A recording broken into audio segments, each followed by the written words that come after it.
he has to feel this right side expanding and moving up that direction. It moves up and right to begin with. Yes.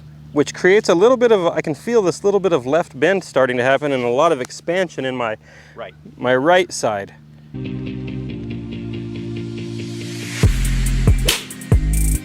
Let's talk about how to wind up your backswing properly. Ed, before we get into how to wind up the backswing properly, let's kind of go through a few of the errors that we see most commonly amongst people.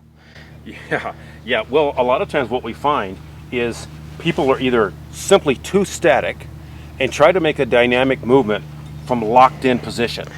What tends to happen when they do that? Well, quite often it becomes a very armsy, lifty, and there is no flow of pressure to make it dynamic. We want to swing this as athletically as possible, and it's really hard to do from a standstill. There has to be a trigger, i.e. a precursor motion, to create motion in your golf swing. Something to get the motion started. Yes. So the way we always discuss it is that there's a little trigger, however you do it, and as you trigger a little bit of pressure, you're not swaying because your legs are still braking you to rotate into them, but there's a little trigger to get the motion started. The ribs kind of move a little to the right, which starts to put you into left bend, and then the more you wind up into this trail hip, the more it'll start sending your pressure back to the left earlier to unwind that direction. Awesome. So one of the big keys is we actually do want a little bit of sway. We do need a little bit of motion, lateral motion, and a little bit's not bad as long as it happens really early, right? Well, and a lot of times it doesn't necessarily appear as a sway because you have a width of stance that's complementary to the energy you're trying to provide. If you tried to do that from a very narrow stance, you would look like this. You can't use your legs as brakes. Yes. Thus, we have a stance that's wide enough for your athleticism that your central nervous system can respond to, that also matches in coordination with the type of energy you're trying to put into the club you have in your hand. Yes. You wouldn't put the same energy in a pitching wedge as you would a driver, nor vice versa. Exactly.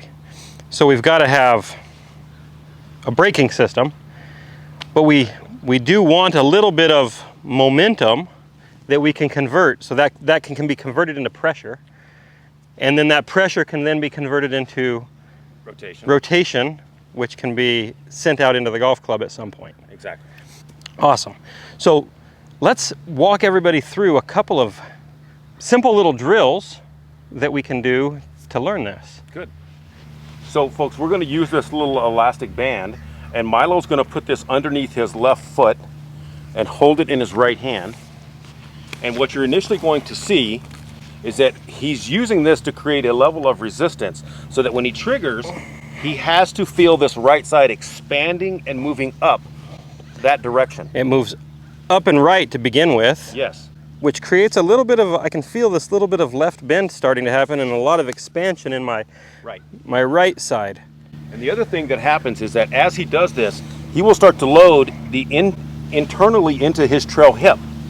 And as this ribs go and he's moving this direction, he can't stop this because you run out of end range of motion. And as you're turning your ribs this direction, your trail pocket, your right side pocket, will start moving this direction, and now your pressure is 50-50 at the top. Yes. Another interesting thing I feel when I'm doing this is I don't feel like I'm immediately turning. No. I feel like my first motion is a little shift and a bend. That's my first motion. I feel like I'm shifting a little to the right, and then I'm stretching and bending. Now if I was to continue, exactly, I've already kind of set myself up in the proper bend so I can continue the motion and wind the system up. Which is why we love the trigger, which puts you into that position a lot easier than otherwise. Awesome. So I would have a trigger, wind, wind. Very nice. Something along those lines. And then if I wanted to grow this up and make it a little bit bigger, all I'm going to do now is continue winding a little farther and let my lever system load a little bit more.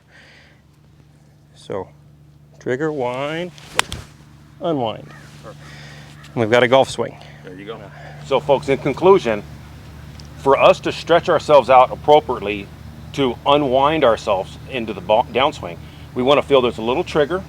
We want to feel the ribs move a little bit to the right, put you into left bend, and now wind yourself up using internally into your trail hip to send your pressure back to the left to unwind you this direction.